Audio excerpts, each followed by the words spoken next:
Hey, good morning. This is Clay with Clay's AC and Auto Repair and Clay Motion here in Grand Rapids, Michigan. Hopefully this video is helpful. Doesn't have you make the same mistake that I made yesterday. Subscribe and share and like my videos. Send me nice comments. This really sucked that this happened, but I'm going to explain to you what happened so you don't end up having a hood that looks like this.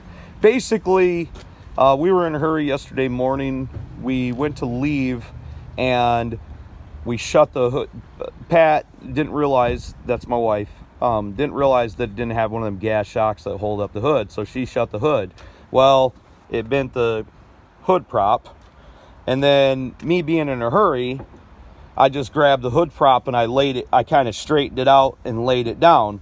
When I went to lay it down, which is the real mistake, was I laid it down over the hood release, secondary release.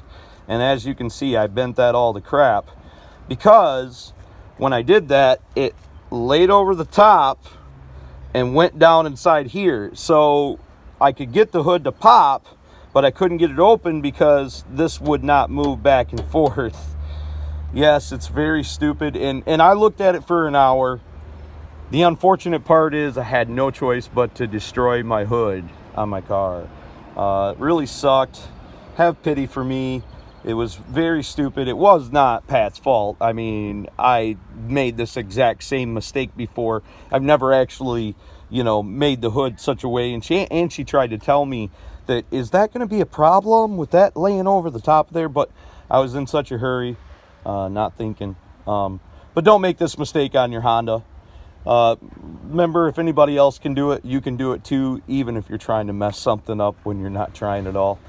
God bless. Have a great day. Thanks for watching.